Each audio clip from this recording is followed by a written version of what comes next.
Bersyukur kepada Allah Subhanahu wa taala dengan ucapan alhamdulillahirabbil alamin. Berselawat dan bersalam kepada junjungan alam sang pembawa pelita Islam Nabi Agung Muhammad sallallahu alaihi wa alihi wasallam dengan ucapan doa Allahumma shalli wa sallim ala sayyidina Muhammad wa ala ali sayyidina Muhammad. Mudah-mudahan dengan menghidupkan sebagian sunnah beliau Nabi lewat majelis yang mulia ini, kita benar-benar tergolong para pecintanya yang dijamin oleh Nabi kelak di akhirat berkumpul bersama beliau di dalam surganya Allah. Amin amin Allahumma amin. Bapak Ibu hadirin wal hadirat jamaah semuanya yang dirahmati Allah, kajian rutin kita kitab Rubabul Hadis karya beliau Syekh Jalaluddin Abdul Rahman bin Abu Bakar As-Suyuti malam hari ini pembahasan bab yang ke-6. Bab yang ke-6 fi fadilatil wudu, tentang keutamaannya wudu. Tentang keutamaannya wudu. Bismillahirrahmanirrahim. Qala al-muallif rahimahullahu ta'ala wa nafa'ana bihi wa bi ulumihi wa bi asrarihi wa bi anwarihi fid dharaini amin. Hadis pertama tentang keutamaan wudu. Qala Nabi sallallahu alaihi wasallam, Nabi bersabda, man tawaddu'a lis-shalah fa ahsanal wudu thumma qama ila shalah fa innahu yakhruju min khati'atihi kayaumi waladathu ummuh. Kata Nabi, barang siapa yang berwudu untuk sholat, karena perintah wudu ini bukan hanya untuk sholat, ya. Kita mau menyentuh Al-Quran dalam pandangan mazhab Syafi'i, itu keadaan kita harus suci baik dari hadas kecil maupun hadas besar. Berdasarkan ayat la yamassuhu illal mutahharun, tidak boleh menyentuh Al-Quran kecuali mereka yang suci. Ulama-ulama mazhab Syafi'i memahami ayat ini suci yang dimaksud suci dari hadas kecil maupun besar. Siapa yang wudu untuk sholat, fa ahsanal wudu, wudunya bagus. Arti wudu bagus itu bukan hanya rukun-rukunnya saja yang dikerjakan, tapi juga sunnah-sunnahnya. Adab atau etika dalam berwudu dijaga dengan benar. Tidak bicara di saat wudu dan seterusnya. Maka setelah wudu dia sholat, maka semua kesalahannya, dosanya keluar dari tubuhnya kayaumi waladatu ummuhu, sehingga kondisinya seperti bayi yang baru lahir dari rahim ibunya. Jadi keutamaan wudu bisa merontokkan dosa, di antaranya menggugurkan dosa. Wudu yang sempurna, wudu itu ada aturannya, ada syarat rukunnya. Jangan yang penting nampak basah, jangan ya. Harus dipahami dengan benar syariatnya wudu.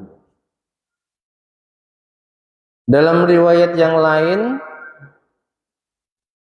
Nabi sabdakan, ma min abdin wala imro'atin, tidaklah seorang laki atau perempuan tawaddu'a, wudu dia, fa'asanal wudu, wudunya bagus.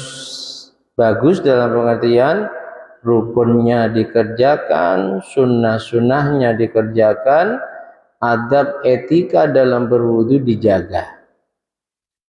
Tsumma qara'a ba'da, lalu sesudah wudu dia baca inna anzalnahu fi lailatul qadr ila akhiril ayat. Baca surah Al-Qadar sekali. Baca surah Al-Qadar ayat 1 sampai akhir ayat sekali. Apa keutamaannya? Illa atahullahu ta'ala bikulli harfin minha mi'ata darajah. Kecuali laki dan perempuan yang wudu, sesudah wudu baca Al-Qadar sekali, setiap huruf dari surah Al-Qadar Allah akan berikan kepadanya 100 derajat. Makanya di antara keutamaan wudu, kecuali merontokkan dosa, bisa menaikkan derajat. Terlebih ketika sesudah wudu baca Al-Qadar sekali saja. Setiap huruf dari surah Al-Qadar, hitung sendiri itu berapa jumlahnya. Banyak. Inna anzalnahu fi lailatul qadar, itu akan Allah anugerahkan kepadanya 100 derajat. Wa khalaqallahu ta'ala min kulli qatratin qatarat min wudu'ihi malakan.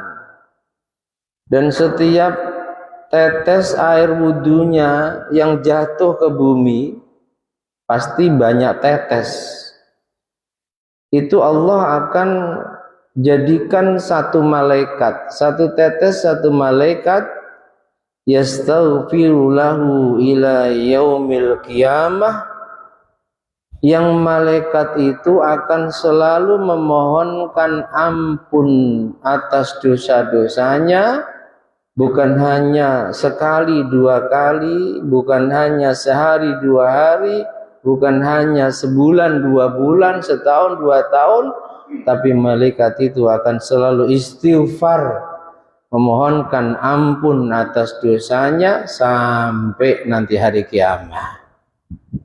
Alhamdulillah, makanya usahakan setelah wudu baca surah Al-Qadar sekali. Keutamaannya ini nih, setiap satu huruf dari surah Al-Qadar itu akan mengangkat derajat kita di sisi Allah 100 derajat setiap satu hurufnya, tinggal ngalikan. Dan setiap tetes air wudhu kita yang jatuh ke bumi, Allah jadikan malaikat yang memohonkan ampun atas dosa-dosa kita sampai nanti hari kiamat.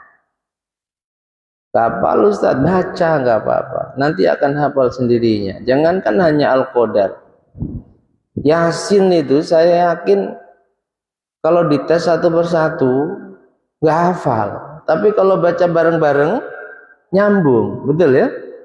Sebab apa? Sebab tiap malam Jumat, belum nanti ketika ada undangan Yasinan di tetangga, di sahabat, di kawan, itu selalu dibaca. Anak saya yang kedua itu sempat mondok di pesantren tahfidz Hamalatul Quran di Jombang, di kampung Inggris. Itu metode yang digunakan, istilah Pak Kiainya, Kiai Ainul Yakin, habituasi Al-Quran. Jadi anak itu hari-hari memang dibiasakan baca Quran. Tahajud diwajibkan. Di mana dalam tahajud itu digunakan untuk murojaah Al-Quran. Dan memang berhasil. Banyak yang meskipun hanya setoran, belum sampai mutkin, 1 tahun selesai. 30 juz itu. Anak saya 1,5 tahun selesai di wisuda. Karena hari-hari itu Al-Quran yang dibaca. Nah, kita pun sudah merasakan sebenarnya ya, banyak yang hafal Yasin, sebenarnya nggak hafal, karena kalau dipraktekkan suruh maju satu persatu pun nggak bisa. Tapi kalau bareng-bareng nyambung, itu sebab apa? Barokah habituasi Al-Quran, habituasi Yasin, tiap malam Jumat puluhan tahun dibaca. Al-Qadar ya, Al-Qadar. Itu kalau 1 kali. Kalau istiqomah 3 kali, dalam riwayat yang lain, di antara belasan umatnya Nabi Muhammad SAW, jumlahnya ada 12, yang Nabi katakan kelak di hari kiamah akan masuk surga tanpa hisab. Pengen masuk surga tanpa hisab dah nih? Semua pasti pengen. Pokoknya bangkit dari alam kubur, dibawa ke surga. Amin Allahumma. Sebab meskipun endingnya surga, kita dihisab itu Masya Allah, dikumpulkan di mahsyar di bawah terik matahari yang dasar. Ada umatnya Nabi yang dijamin Nabi masuk surga tanpa melewati itu semua, dan diantaranya mereka yang mudawamah. Mudawamah itu nggak pernah putus, selalu sesudah wudhu baca doa wudhu, lalu baca Al-Qadar 3 kali. Berapa kali? 3 kali. 3 kali. Amalkan itu ya, itu termasuk amaliyah petunjuk dari Nabi yang tidak terlalu berat, agar kita kelak tergolong umatnya Nabi Muhammad yadkhulunal jannah bighairi hisab, masuk surga tanpa hisab. Kalau sekali itu tadi, setiap tetes air wudhu kita Allah jadikan 1 malaikat, dan malaikat-malaikat itu akan mendoakan kita agar dosa kita diampuni oleh Allah sampai hari kiamat. Nah, hadis yang kedua, wa qala an-nabi sallallahu alaihi wasallam man tawaddu'a lis-shalah. Nabi sampaikan, siapa yang berwudu untuk sholat, wa shalla, dan setelah wudu memang dia sholat, entah sholat sunnah atau sholat wajib, kaffarallahu dzunubah ma bainahu wa bainas sholatil ukhra allati taliha, maka sungguh Allah akan ampuni dosa-dosa yang dilakukannya antara sholat yang mau dia kerjakan dengan wudunya tadi dengan sholat yang mengiringinya. Kita mau sholat duhur, kita wudhu, dan setelah wudhu memang kita sholat. Andi mulai subuh sampai duhur kita melakukan dosa, rontok sebab wudhu kita. Alhamdulillah. Cuma yang perlu dipahami, dosa di sini dosa antara kita dengan Allah. Dosa di sini bukan termasuk dosa besar, dan juga bukan termasuk dosa hukukul adami, dosa yang berkaitan dengan anak cucu Adam, manusia. Kalau dosa yang berkaitan dengan orang lain, tak akan diterima tobat sebelum selesai urusan kita dengannya, dapat ridho, dapat maaf. Andai kita mendolimi hartanya, kita kembalikan. Hadis kedua, wa qala sallallahu alaihi wasallam man nama, Nabi sallallahu alaihi wasallam bersabda, siapa yang tidur ala wudu'in, sebelum tidur wudu, ya, kalau sudah tidur otomatis wudunya batal, tapi sebelum tidur wudu, dan dia jaga wudu itu sampai dia tertidur, fa'adrokahul maut, qadarullah, tidurnya kebablasan, gak bangun-bangun, meninggal, innalillahi wa inna ilaihi raji'un, fahuwa indallahi syahid, maka tergolong orang yang meninggal dengan status syahid. Dan orang yang meninggal status syahid minimal di alam kubur aman dari fitnah dan siksa kubur, bahkan bisa jadi tergolong orang-orang yang kelak masuk surga tanpa lewat hisab. Wudu sebelum tidur berat enggak? Berat enggak, Bu? Sebenarnya ringan. Ringan ya, Pak ya? Wong wudu paling berapa menit sih? 3 menit. Tapi setan enggak akan ridho kalau kita itu menjaga istiqomah wudu sebelum tidur. Padahal ya hanya 3 menit selesai. Ada saja cara setan menggoda kita lewat mungkin asik nonton HP berjam-jam sampai tertidur. Nah, itu harus kita lawan. Ketika kita ingin mengamalkan wudu sebelum tidur, pasti godaan itu macam-macam. Sama dengan kita. Sebenarnya kalau sudah masuk kamar mandi itu beratnya apa kalau kita sekalian wudu? Tapi jarang, ya. Jarang. Kita ini sudah masuk kamar mandi, di situ ada air, terus selalu berwudu saat keluar dari kamar mandi itu loh. Jarang. Betul ya? Apa bapak-bapak, ibu-ibu ini kalau masuk kamar mandi selalu wudu? Tidak kan? Padahal ringan apa berat? Ringan. Cuma kita masuk dalam jebakan setan yang gak akan ridho kalau kondisi kita selalu menjaga wudu. Jadi di antara keutamaan wudu sebelum tidur sampai tertidur wudu kita terjaga, dan qadarullah malam itu juga nggak bangun-bangun kebablasan, maka kata Nabi, fahuwa indallahi syahid, tergolong orang yang meninggal dengan status mati syahid, bisa selamat di alam kuburnya dari fitnah dan siksa kubur, bisa kelak akan masuk surga tanpa lewat hisab.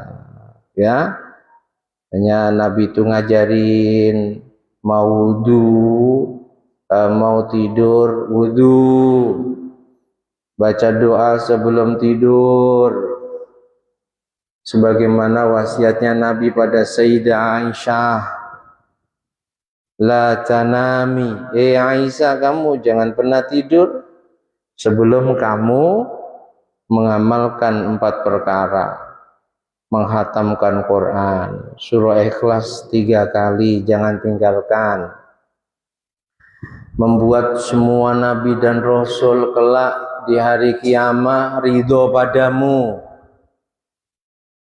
sholawat bukan hanya kepada Nabi kita Muhammad, tapi juga kepada semua nabi dan rasul. Allahumma sholli ala Sayyidina Muhammad wa ala sairil anbiya wal mursalin. Yang ketiga, Haji dulu, haji. Sebelum tidur haji dan umroh dulu. Maksudnya baca subhanallah walhamdulillah wala ilaha illallah wallahu akbar wala haula wala quwwata illa billahil aliyyil azim. Itu amalkan. Ayat kursi baca, ya. Bismillah. Kalau mungkin banyak harta di rumahnya, pengen aman, di antara ikhtiar penjagaan harta kita sebelum tidur baca bismillah berapa kali? Berapa kali? Sudah lupa. 21. Dalam kajian kitab sebelumnya, Wasiatul Mustafa, Nabi berwasiat, sebelum tidur wahai Ali, baca surah At-Tariq, was-samaa'i wat-tariq, wa ma adraka mat-tariq, an-najmu tsaqib, in kullu nafsin lamma 'alaiha hafid, falyanzuril insanu mimma khuliqa mimma dafiq yakhruju min bainis sulbi wat taraib. Mana yang hafal ayo? Innahu ala raj'ihi laqadir yauma tublas sarair fama lahu min quwwati wala nasir was-samaa'i dzatir raja' wal ardi dzatis sada' innahu laqaulun fasl wa ma huwa bil hazl innahum yakiduna kaida wa akidu kaida wa mahilil kafirina amhilhum. Hafalnya Ruwaidah saja. Kata Nabi, wasiatnya pada Sayyidina Ali, sebelum tidur baca was-samaa'i wat-tariq. Apa keutamaannya? Allah perintahkan malaikat menulis untukmu pahala kebaikan sejumlah bintang yang ada di langit. Alhamdulillah. Makanya ngaji itu Masya Allah. Ini kita amalkan. Ngalahkan mereka yang ahli sholat sunnah, puasa sunnah, nggak tahu ilmu ini. Nah. Baca apa? At-Tariq. Nggak hafal, baca. Apalagi sekarang Masya Allah ada setan gepeng. Setan. Di sini ada Quran, di sini ada kitab, tapi keburukan juga banyak. Bagikan lautan, di sana ada ikan, ada intan, ada mutiara. Tapi kotoran, racun, hewan yang berbahaya juga banyak. Setan gepeng, kata istriku. Baca habituasi At-Tariq. Biasakan sebelum tidur baca At-Tariq. Apa? Keutamaannya, Masya Allah, Allah akan nulis kita melakukan kebaikan sejumlah bintang yang ada di langit. Berapa jumlahnya, Pak? Hah? Banyak. Jawaban paling aman itu. Berapa? Miliaran kebaikan, Masya Allah. Dengan modal baca. Tapi itu tadi, setan tak akan rela kalau kita melakukan hal yang membuat kita dapat pahala besar dari Allah. Pasti digoda. Dilenakan dengan HP kita, dengan khayalan kita, sehingga kita nggak sempat wudu, apalagi sampai baca doa-doa sebelum tidur. Jadi usahakan sebelum tidur, baik tidur malam maupun tidur siang, atau siang malam tidur, nah ini baca wudu dulu. Wudu, kita nggak tahu ya ajal kapan menjemput kita. Hadis berikutnya, waqala sallallahu alaihi wasallam, an-naim at-tahir kas-shaim al-qaim. Orang yang tidur dalam keadaan berwudu. Maksudnya sebelum tidur wudu. Kalau sudah tidur ya nggak mungkin dalam keadaan wudu, batal otomatis, hilang akal itu batal.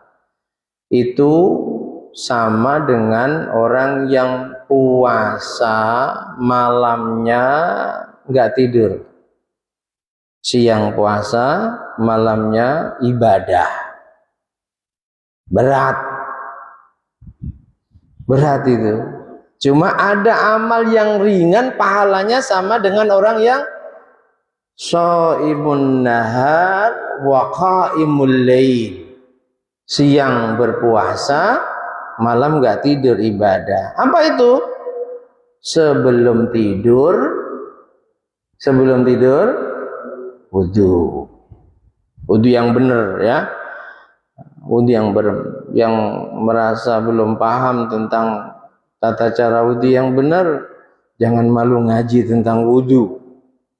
Karena kalau wudu nggak benar, sholat kita juga otomatis gak sah. Amal-amal kita yang butuh wudu juga otomatis gak sah. Wa qala sallallahu alaihi wasallam, hadis berikutnya Nabi sallallahu alaihi wasallam bersabda, man tawaddu'a ala tuhrin. Barang siapa wudu dalam keadaan suci. Maksudnya gimana? Dia sebenarnya wudunya belum batal, tapi wudu lagi. Itulah yang disebut dengan tajdidul wudu. Disunnahkan memperbaharui wudu. Semisal habis maghrib nggak pulang, ba'diyah baca Quran sampai isya. Sebenarnya belum batal wudunya, tapi disunnahkan memperbaharui wudunya, tajdid. Orang yang wudu dalam keadaan suci, maksudnya dia itu sebenarnya belum batal wudunya, wudu kembali. Apa keutamaannya? Kata balahu asyra hasanat.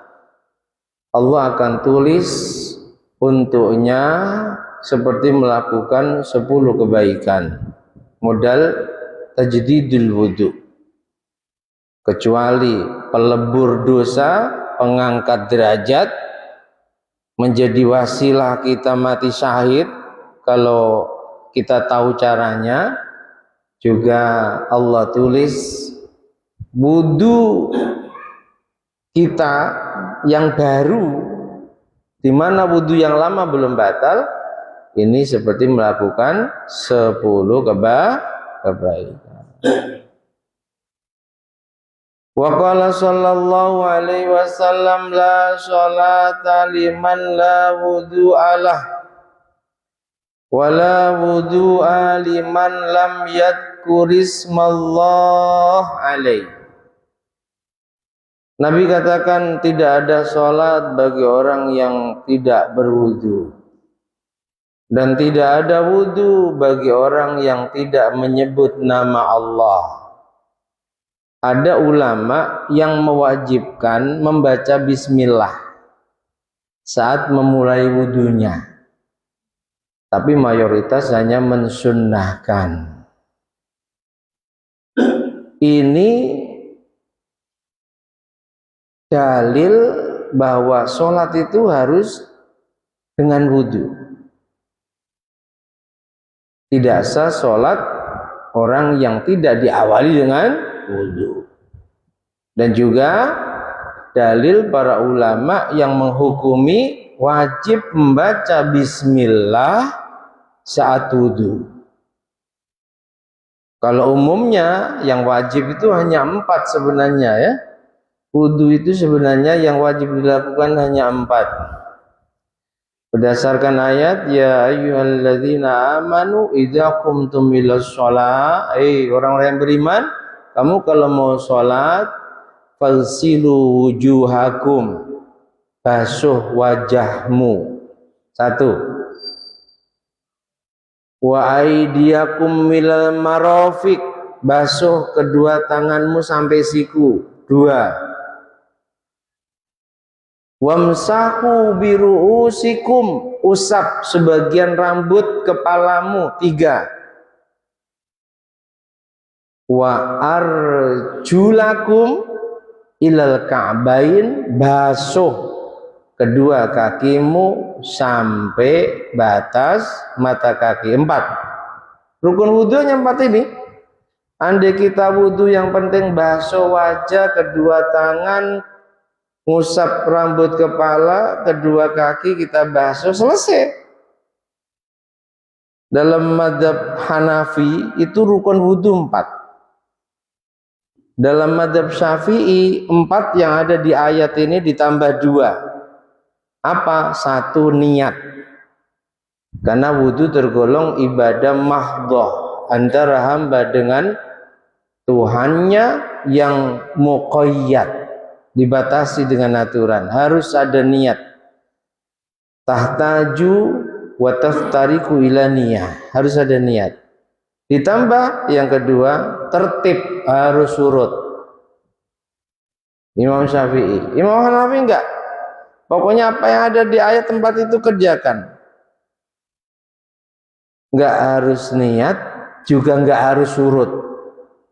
Praktek wudhu mazhab Hanafi, mau kaki dulu, mau tangan dulu, mau wajah dulu, wudhunya sah. Sebab memahami dohirnya ayat, di sana yang penting wajah terbasuh sampai batasan wajah, 2 tangan terbasuh sampai siku, rambut kepala terusap, dan 2 kaki terbasuh sampai mata kaki. Enggak perlu niat. Mazhab Hanafi enggak harus urut. Kalau mazhab kita niat. Sebab apa? Innamal a'malu binniyat. Sah dan tidaknya amal yang dimaksud ibadah mahdhah muqayyad itu tergantung pada niatnya. Ditambah apa? Tertib, harus surut, enggak boleh dibolak-balik. Nggak boleh dibolak-balik, itu saja. Ada berkumur, ada baca bismillah, ada basuh kedua tangan, ada istinsyak wastinsyar, nyedot air ke hidung dan mengeluarkannya, 3 kalikan basuhan, itu semua sunnah. Nah, jadi salat harus wudu. Wa qala sallallahu alaihi wasallam al-wudu syatrul iman, wudu separuhnya iman. Makanya benerin wudunya ya. Kalau sampai wudu kita enggak bener, iman kita hilang separuh. Karena otomatis ibadah yang membutuhkan wudu ya enggak bener semua. Salat kita dan yang lainnya. Wa qala sallallahu alaihi wasallam sibghatul wudu, pokok wudu itu marrah, sekali. Basuh wajah sekali saja. Faman tawadza'a marratain, kalau kita wudu basuhnya 2 kali. Basuh wajah 2 kali, 2 tangan 2 kali, 2 kali, ngusap 2 kali, kaki 2 kali, maka kana lahu kaflan, itu melipat gandakan pahala. Melipat gandakan pahala.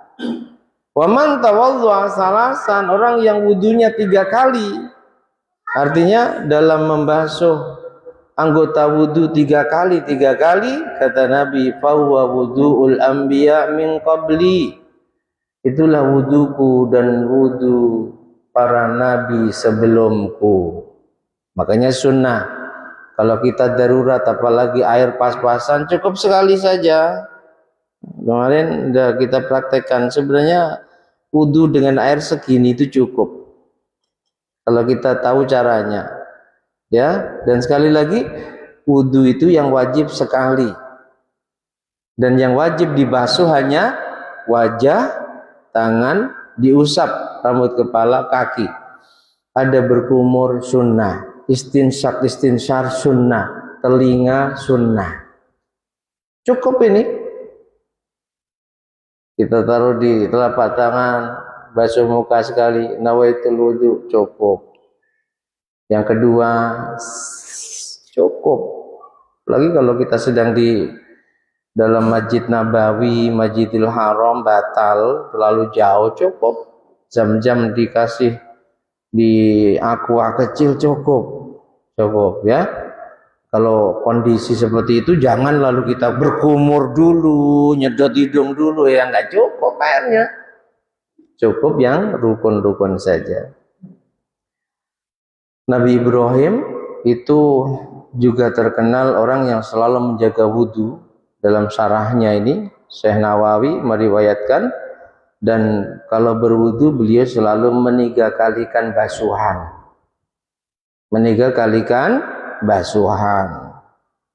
Sunnah taslis namanya, menigakalikan. Sekali cukup, itu rukun. Wa qala sallallahu alaihi wasallam la yaqbalullahu salata ahadikum idza ahdatsa Allah. Nabi katakan tidak akan diterima oleh Allah salat kalian ketika batal berhadas sampai kalian wudu. Artinya ya sebelum salat harus wudu. Wa qala sallallahu alaihi wasallam al-wudu 'alal wudu nur 'alan nur.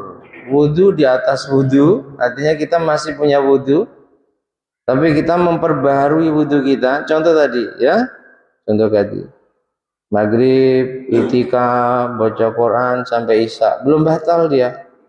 Adzan mau sholat isya wudu lagi. Itu namanya apa? Tajdidul wudu.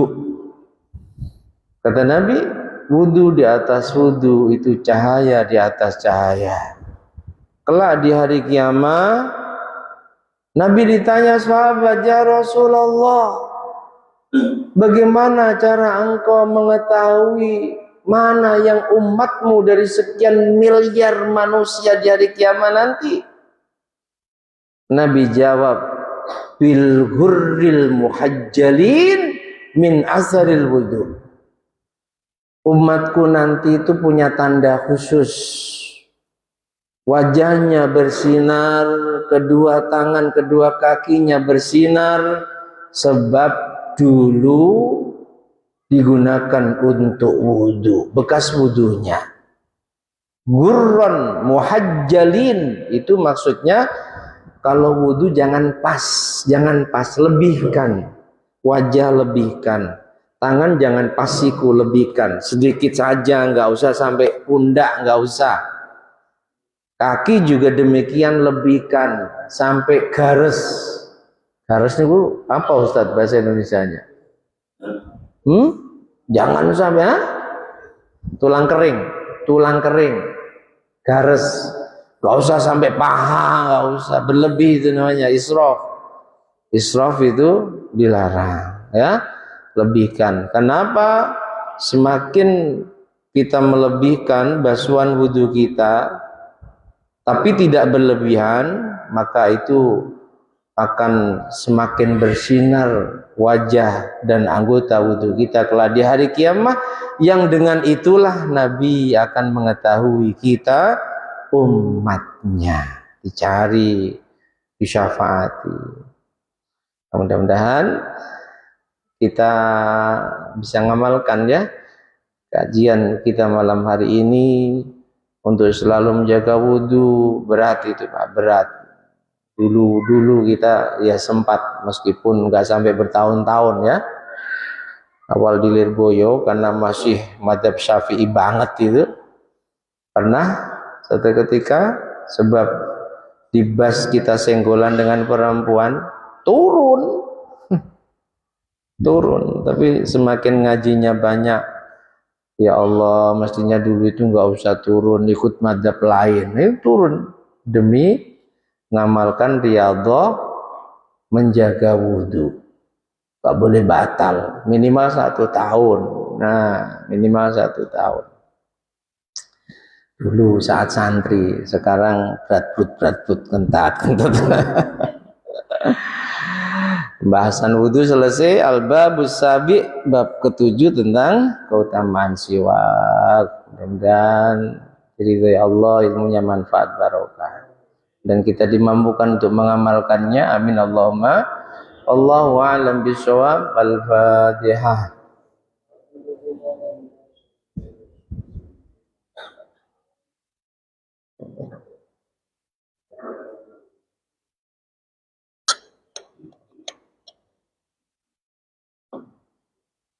Cukup? Ada pertanyaan? Ya, silakan. Assalamualaikum.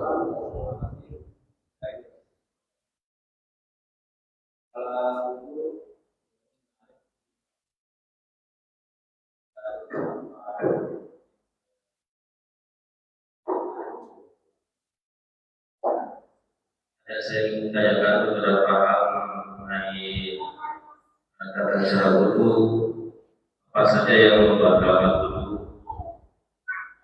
Dari kecil kita sudah diajarkan tata cara wudu yang benar dari awal sampai akhir.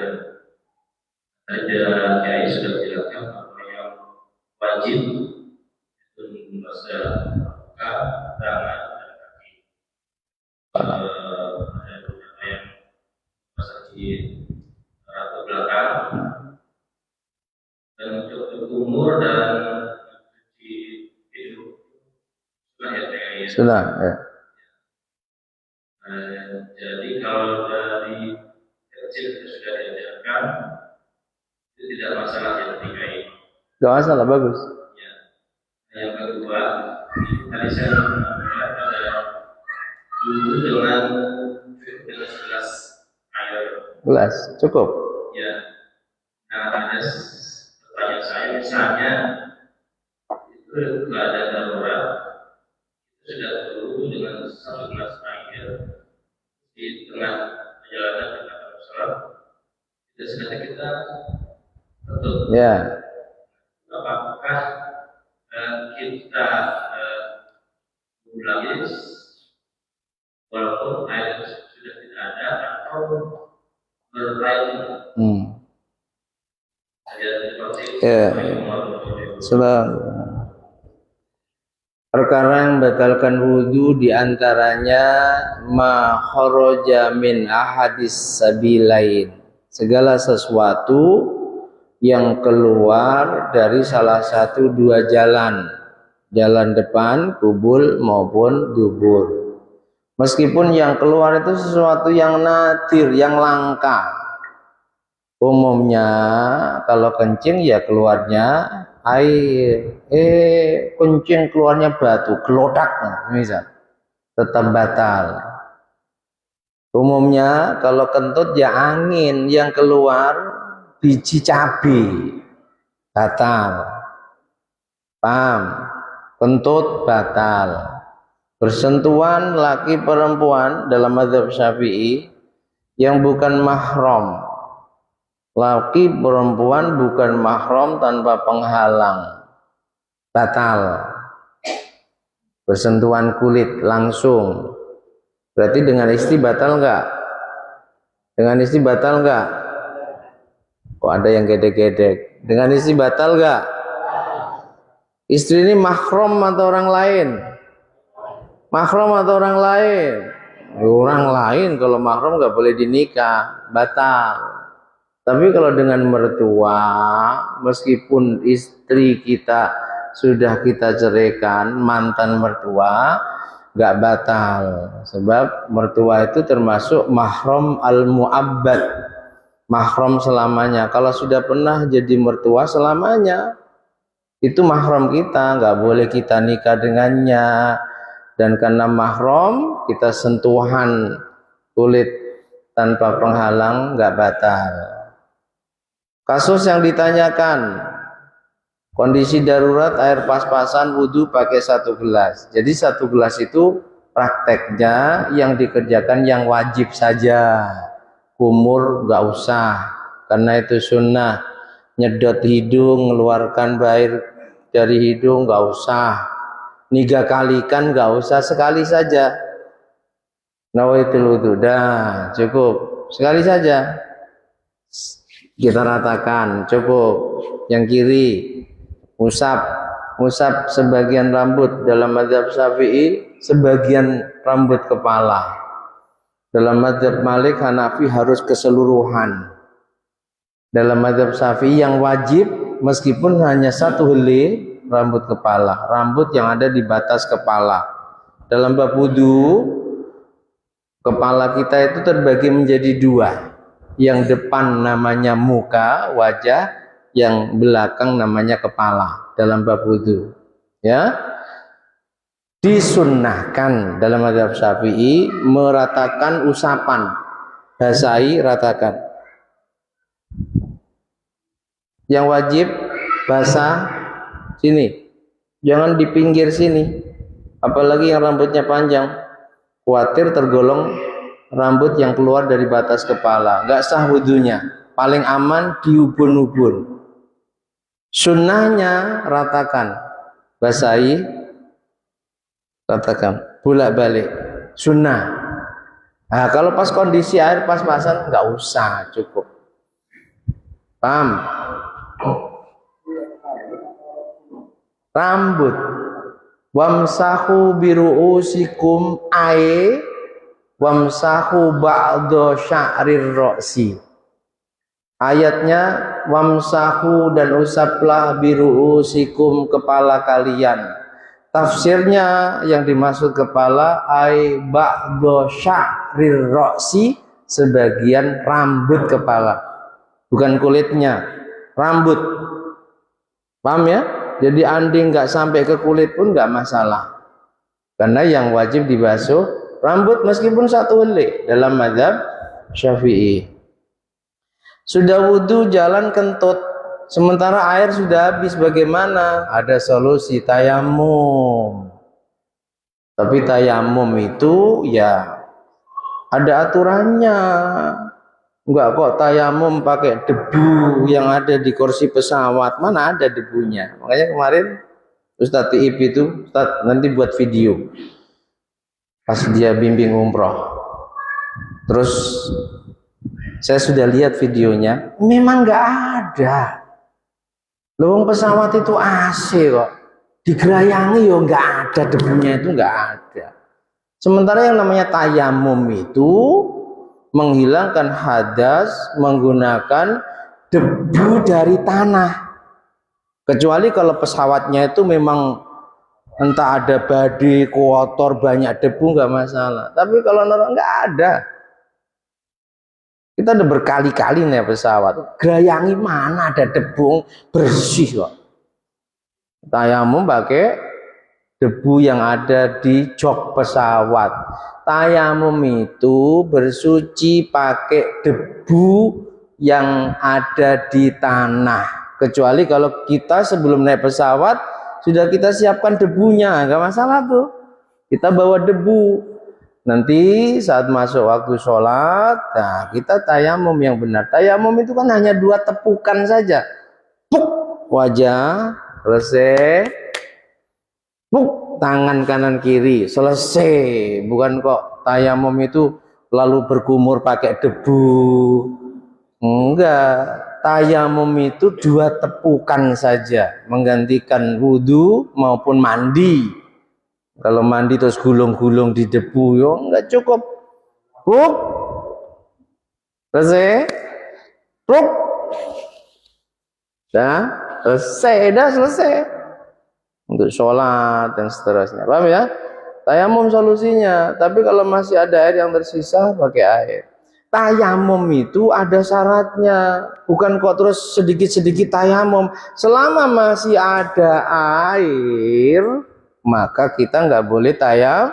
Bahkan andai kita sudah selesai sholat dengan tayamum, duhur semisal, tiba-tiba datang, air sudah hidup, bah, sholat kita harus diulang. Sebab apa? Sudah ada air. Bukan kok ada air kita sehat lalu karena malas tayamum sajalah. Nah, nggak boleh itu. Tayamum itu ketika inda adami wujudil ma', nggak ada air dan sudah berikhtiar nyari. Bukan kok kayaknya nggak ada air tayamum sajalah, nggak boleh itu. Paham? Harus berusaha nyari dulu, kanan ke kiri ke sana ke, ada air nggak di tempatmu? Habis, mati air sudah 5 hari yang lalu.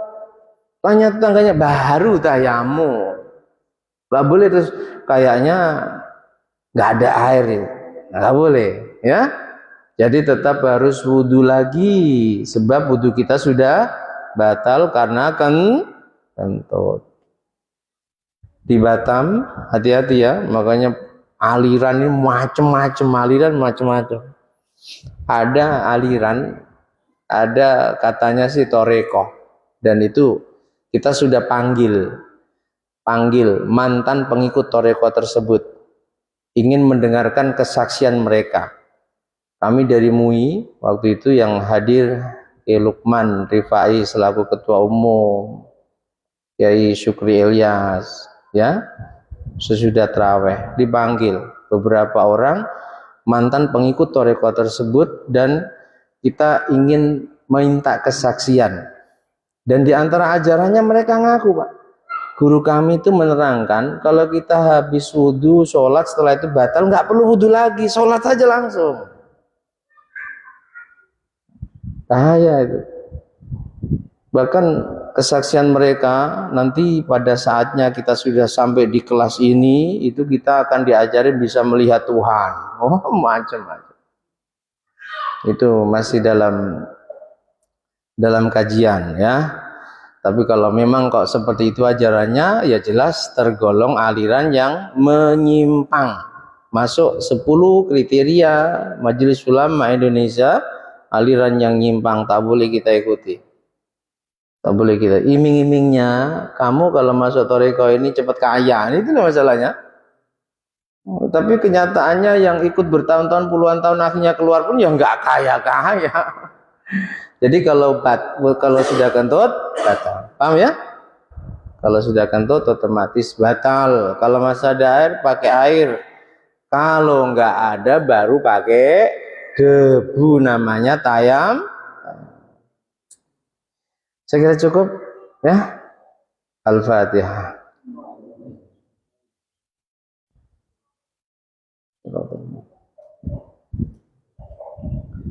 Bismillahirrahmanirrahim. Alhamdulillahi rabbil alamin. Allahumma shalli wa sallim ala sayyidina Muhammad wa ali sayyidina Muhammad. Allahumma ja'al jam'ana hadza jam'an marhumah waj'al tafarruqana min ba'dihi tafarruqan ma'sumah. Allahumma ja'alna min ahli al-istiqamah. Allahumma ja'alna ya Allah min ahli al-istiqamah warzuqna husnal khatimah. Ampuni dosa-dosa kami ya Allah. Ampuni dosa kedua orang tua kami ya Allah. Ampuni dosa guru-guru kami ya Allah. Ampuni dosa saudara-saudari kami ya Allah. Kaum muslimin, muslimat, mukminin, mukminat, baik yang masih hidup maupun yang sudah meninggal. Ampuni dosa leluhur kami ya Rabb, terkhusus dosa mereka yang nama-namanya disebut di majelis yang mulia ini. Ampuni dosanya, terima semua amal solehnya, tutupi aib dan kekurangannya, angkat derajatnya di sisimu, lapang luaskan alam kuburnya, terangi alam kuburnya, jadikan alam kuburnya menjadi taman dari taman-taman surgamu, bukan menjadi jurang dari jurang-jurang nerakamu. Ya Allah, dengan keagungan baginda Nabi Muhammad sallallahu alaihi wasallam, dengan kemuliaan keluarga baginda Nabi Muhammad sallallahu alaihi wasallam, kasih sayangi mereka di alam kuburnya dengan rahmat dan ampunan-Mu. Jangan Engkau azab, jangan Engkau siksa mereka ya Arhamar Rahimin. Limpahkan nikmat abadi-Mu, cucurkan rahmat abadi-Mu, anugerahkan pertolongan abadi-Mu kepada mereka di alam kuburnya, mulai saat ini sampai nanti di hari kiamat.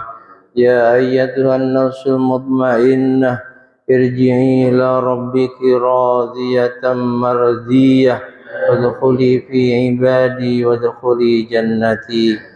Jika mereka saat hidup di dunia punya kebaikan, terima semua amal baiknya ya Rabb, tambahkan pahala amal baiknya. Dan jika punya keburukan, ampuni dosa-dosanya, maafkan semua kesalahannya. اللهم وسع علينا رزقنا وعتب علينا خلقك برحمتك يا أرحم الراحمين. ربنا آتنا في الدنيا حسنة وفي الآخرة حسنة وقنا عذاب النار. ربنا تقبل منا إنك أنت السميع العليم. وصلى الله على خير خلقه محمد وآله وصحبه وسلم والحمد لله رب العالمين. بسم الله الرحمن الرحيم والعصر إن الإنسان لفي خسر إلا الذين آمنوا وعملوا الصالحات وتواصوا بالحق وتواصوا بالصبر. سبحانك اللهم بحمدك أشهد أن لا إله إلا أنت أستغفرك وأتوب إليك. سبحان الله وبحمده عدد خلقي ورضا نفسي وزنة عرشه ومداد كلماتي. سبحان الله وبحمده عدد خلقي ورضا نفسي وزنة عرشه ومداد كلماتي. سبحان الله وبحمده عدد خلقي ورضا نفسي وزنة عرشي ومداد كلماتي. سبحان الله والحمد لله ولا إله إلا الله والله أكبر ولا حول ولا قوة إلا بالله العلي العظيم. عدد ما علم الله وزنة ما علم الله وملء ما علم Allah. Demikian, ada kurang dan lebihnya mohon maaf. Akhirul kalam, wallahul muwaffiq ila aqwamit thoriq wal afu minkum. Assalamu alaikum warahmatullahi wabarakatuh. Waalaikumsalam warahmatullahi wabarakatuh.